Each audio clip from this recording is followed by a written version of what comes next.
नमस्कार, दिन भर की बड़ी खबरों में आपका स्वागत है। मैं हूं आपके साथ आराधना। आज इस बुलेटिन में बात होगी बिहार चुनाव को लेकर तेजस्वी की राहुल और खरगे से मुलाकात की, राहुल गांधी के गुजरात दौरे से बीजेपी की बढ़ी मुश्किलों की, देखेंगे वक्फ बिल पर क्यों सुप्रीम कोर्ट पहुंची बीजेपी सरकारें, क्यों फिर विपक्षी नेताओं के घर पहुंची ईडी, जानेंगे मोदी सरकार की नीतियों पर क्यों सुप्रीम कोर्ट के जज ने दी चेतावनी, और बुलेटिन के आखिर में देखेंगे भाषा विवाद में आए नए मोड़ को।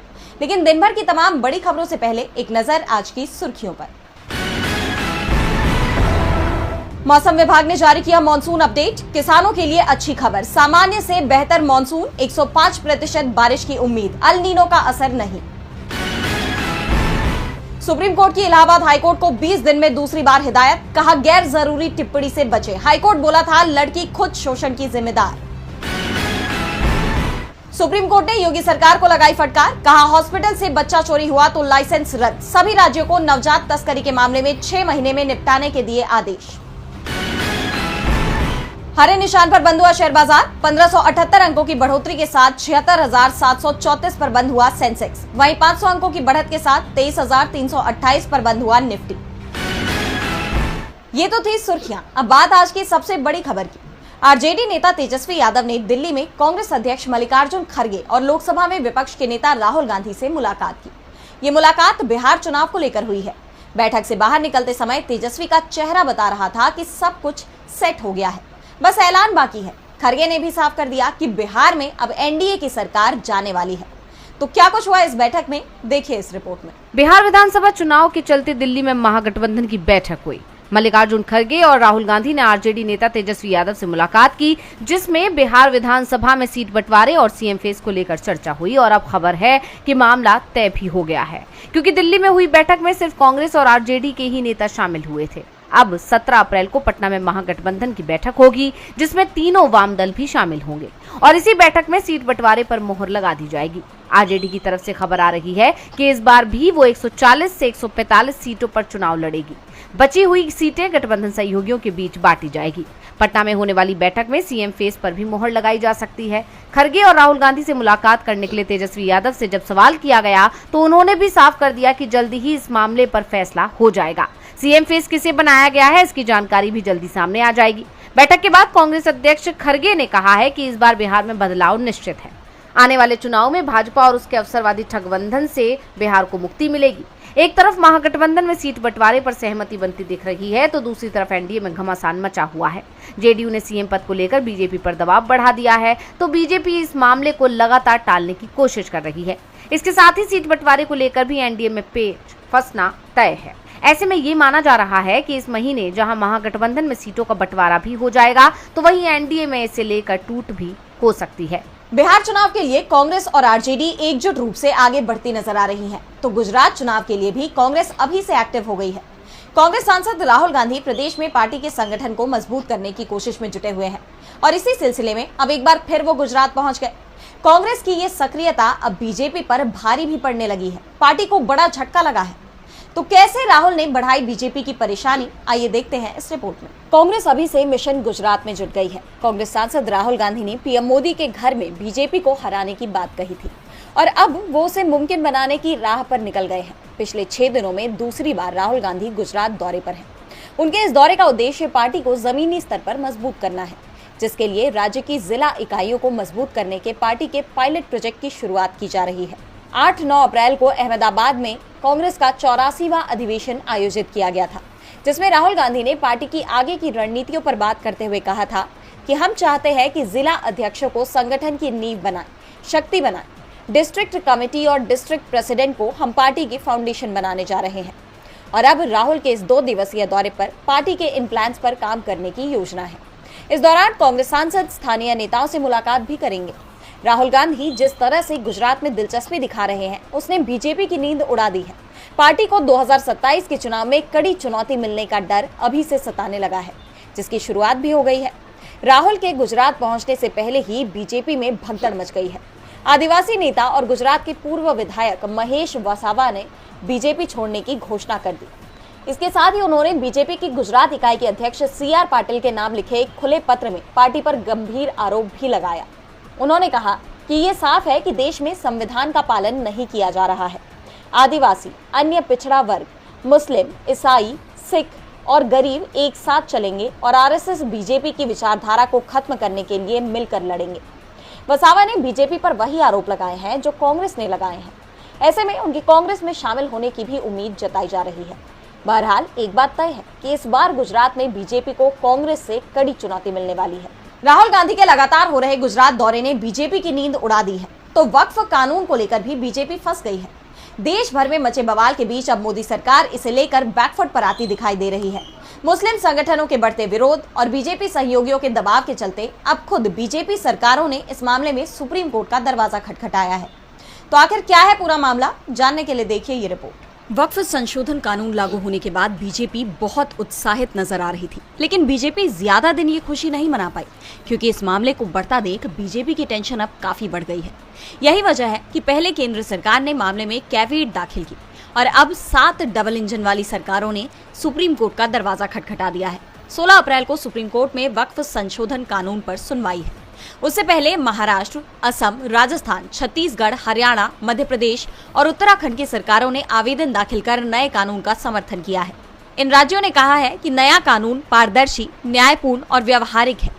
कानून के खिलाफ दाखिल याचिकाओं का विरोध करते हुए इन सभी राज्यों ने अपना पक्ष भी सुने जाने की मांग कोर्ट से की है। अब यहाँ सबसे ज्यादा गौर करने वाली बात यह है कि इन 7 राज्यों में सीएम बीजेपी का ही है। जिन राज्यों में सीएम बीजेपी के सहयोगी दल का है, वहां की सरकारों ने वक्फ कानून के समर्थन में सुप्रीम कोर्ट में कोई याचिका नहीं लगाई है। वक्फ के समर्थन में दायर याचिकाओं को लेकर यह भी कहा जा रहा है कि सीजेआई संजीव खन्ना की बेंच इस पर रोक न लगा दे। इसी के चलते इतनी बड़ी संख्या में बीजेपी की सरकार सुप्रीम कोर्ट पहुंची है, जिससे सुनवाई की प्रक्रिया को लंबे समय तक टाला जा सके। सुप्रीम कोर्ट में बीजेपी शासित राज्यों ने कहा कि ये व्यवस्था को सुधारने वाला और प्रक्रिया में स्पष्टता लाने वाला कानून है। इसमें वक्फ बोर्ड के अलावा सामान्य लोगों के भी हितों का ध्यान रखा गया है। ये कानून किसी से भेदभाव नहीं करता, लेकिन बीजेपी शासित राज्यों से इस तरह की याचिकाएं लगने से चर्चाओं का बाजार गर्मा गया है। दावा किया जा रहा है कि बीजेपी डरी हुई है, क्योंकि उसके सहयोगी अब इस कानून पर साथ खड़े नहीं हो रहे। यही वजह रही कि आंध्र प्रदेश, बिहार इन राज्यों से याचिका नहीं लगाई गई। यही नहीं, जिस तरह से सुप्रीम कोर्ट केंद्र सरकार के खिलाफ सख्त रुख अपना रहा है, उसके बाद से तो बीजेपी का डर और बढ़ गया है। अब सभी की निगाहें सुप्रीम कोर्ट पर है। देखना होगा कि सुनवाई के दौरान क्या होता है। वक्फ कानून को लेकर विपक्ष का आरोप है कि मोदी सरकार समुदाय विशेष को टारगेट कर रही है, तो सरकार के निशाने पर विपक्ष के नेता भी हैं। विपक्षी नेताओं के खिलाफ एक बार फिर ईडी सक्रिय नजर आ रही है। इस बार ये चाबुक कांग्रेस सांसद प्रियंका गांधी के पति रॉबर्ट वाड्रा और राजस्थान के कांग्रेस नेता प्रताप सिंह खाचरियावास पर चला है, जिस पर इन नेताओं ने बीजेपी को चेतावनी दे दी है। तो क्या है पूरी खबर, देखते हैं इस रिपोर्ट में। ईडी ने 2008 के एक मनी लॉन्ड्रिंग मामले में कारोबारी और वायनाड से कांग्रेस सांसद प्रियंका गांधी के पति रॉबर्ट वाड्रा से पूछताछ की। वाड्रा ने एजेंसी के पूछताछ के लिए भेजे गए समन को राजनीतिक प्रतिशोध करार दिया। उन्होंने कहा कि पूछताछ के दौरान पहले भी उन्होंने ईडी के साथ घंटों बिताए हैं, हजारों पेज साझा किए हैं, लेकिन फिर भी एजेंसी उनके खिलाफ मामले उठा रही है। उन्होंने कहा कि मैं न किसी के दबाव में आने वाला हूं और न ही किसी से डरने वाला हूं। ईडी कार्यालय के बाहर पत्रकारों से बात करते हुए उन्होंने आरोप लगाया कि यह और कुछ नहीं बल्कि राजनीतिक प्रतिशोध है। जब भी मैं अल्पसंख्यकों के लिए बोलता हूं तो वो मुझे रोकने की कोशिश करते हैं, हमें कुचलने की कोशिश करते हैं। उन्होंने संसद में राहुल को भी रोकने की कोशिश की। ये एजेंसियों का दुरुपयोग है और एक राजनीतिक प्रतिशोध है। मैं पहले की तरह उनके साथ सहयोग करूंगा। वाड्रा ने आगे कहा कि लोग मुझे प्यार करते हैं और चाहते हैं कि मैं राजनीति में शामिल हो जाऊं। जब मैं राजनीति में शामिल होने की इच्छा व्यक्त करता हूं तो वो मुझे नीचे गिराने और वास्तविक मुद्दों से ध्यान हटाने के लिए पुराने मुद्दे उठाते हैं। वहीं इस बीच राजस्थान कांग्रेस के दिग्गज नेता प्रताप सिंह खाचरियावास के जयपुर स्थित आवास पर भी 15 अप्रैल की सुबह ईडी की टीम ने छापा मारा। जयपुर में अपने आवास पर ईडी की छापेमारी पर कांग्रेस नेता प्रताप सिंह खाचरियावास ने कहा, आज वो जांच करने आए हैं, सर्च करने आए हैं, हम इनका सहयोग करेंगे। ईडी अपना काम करेगी और हम अपना काम करेंगे, पर ध्यान रहे जिस दिन राहुल गांधी सत्ता में आएंगे उस दिन क्या होगा। यानी विपक्ष जो आरोप बीजेपी पर लगाता रहता है कि वो ईडी और तमाम एजेंसियों का विपक्षी दल और उनसे जुड़े लोगों के खिलाफ इस्तेमाल करती है, वो दावे कहीं न कहीं इन कार्रवाइयों के चलते सही साबित होते हुए दिख रहे हैं। मोदी सरकार पर अपने फायदे के लिए केंद्रीय एजेंसियों के इस्तेमाल के आरोप लगाए जाते हैं। वहीं संविधान के मुद्दे पर भी सरकार बुरी तरह से घिर गई है। मोदी सरकार की तरफ से एक के बाद एक विधेयक लाए जा रहे हैं, जिनके जरिए संविधान में संशोधन किए जा रहे हैं। और अब तो यहाँ तक दावा किया जा रहा है कि सरकार संविधान में बड़े बदलाव की तैयारी कर रही है। इसे लेकर सुप्रीम कोर्ट के रिटायर्ड जज ने सवाल उठाए हैं और ये साफ कर दिया है कि ऐसी कोशिश कामयाब नहीं होगी। देखिए ये रिपोर्ट। सुप्रीम कोर्ट के पूर्व न्यायाधीश रोहिंटन नरीमन ने मोदी सरकार को कड़ी चेतावनी देते हुए कहा है कि अगर संविधान के मूल ढांचे के सिद्धांत को किसी भी तरह कमजोर किया गया तो जलियांवाला बाग जैसी घटनाएं हो सकती हैं। उन्होंने केशवानंद भारती मामले में संवैधानिक पीठ के फैसले का जिक्र करते हुए कहा कि अगर संविधान की आत्मा में बदलाव हुआ तो जनता उसे स्वीकार नहीं करेगी। बता दें कि 1973 में सुप्रीम कोर्ट के 13 जजों की संवैधानिक पीठ ने 6 के मुकाबले 7 के बहुमत से फैसला सुनाते हुए कहा था कि संविधान की मूल भावना में संशोधन नहीं किया जा सकता। इसके साथ ही कोर्ट ने कहा था कि संविधान में होने वाले संशोधन की न्यायिक समीक्षा भी हो सकती है। सुप्रीम कोर्ट के इस फैसले ने संविधान में संशोधन करने के संसद के व्यापक अधिकार को सीमित कर दिया था और ये भी साफ कर दिया था कि संसद से पास किसी भी बिल या संविधान संशोधन बिल, भले ही वो कानून ही क्यों न बना दिया गया हो, उसकी सुप्रीम कोर्ट न्यायिक समीक्षा कर सकता है। इसके साथ ही साथ उसे रद्द भी कर सकता है। इसी का जिक्र जस्टिस नरीमन ने अपनी किताब basic structure doctrine protector of constitutional integrity के विमोचन पर किया। उन्होंने कहा कि मैं बस इतना कह सकता हूँ कि इस पुस्तक का उद्देश्य ये है कि ये सिद्धांत हमेशा के लिए है और कभी खत्म नहीं हो सकता। उन्होंने कहा, और अगर किसी कारण कभी खत्म हो भी जाता है तो फिर इस देश का भगवान ही मालिक है, जिसके बाद जलियांवाला बाग जैसी घटनाओं की आशंका पैदा हो सकती है। जस्टिस नरीमन का ये बयान काफी चर्चा में है तो नजरें मायावती के फैसले पर भी बनी हुई है।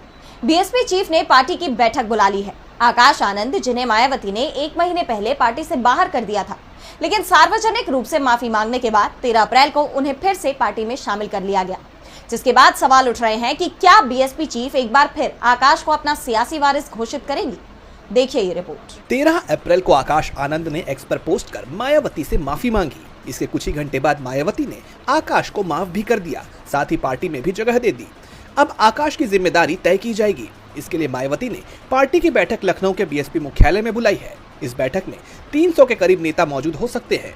इस बैठक में मंडल और जिला इंचार्ज के साथ साथ सभी जिला अध्यक्षों को भी बुलाया गया है।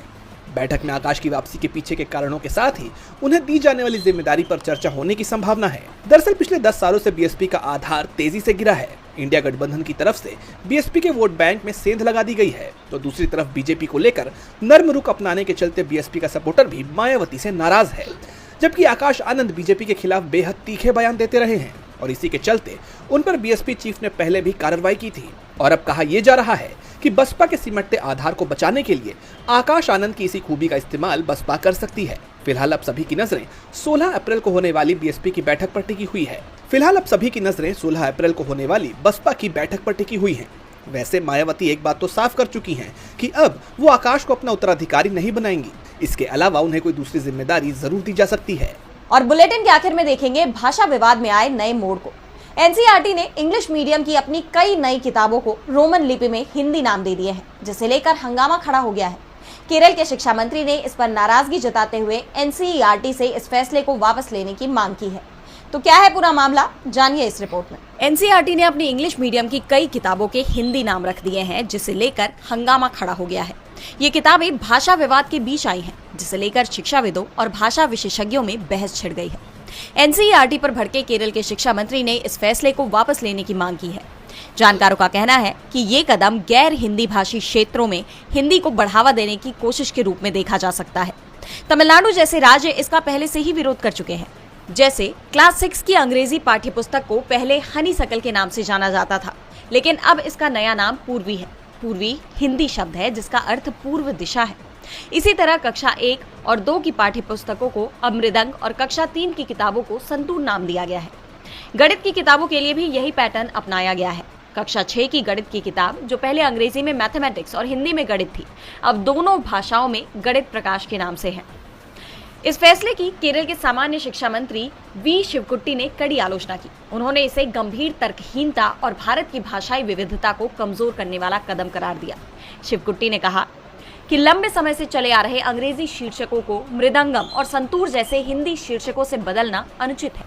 ये बदलाव केरल की भाषाई विविधता को संरक्षित करने और क्षेत्रीय सांस्कृतिक स्वायत्तता को प्राथमिकता देने की प्रतिबद्धता के खिलाफ है।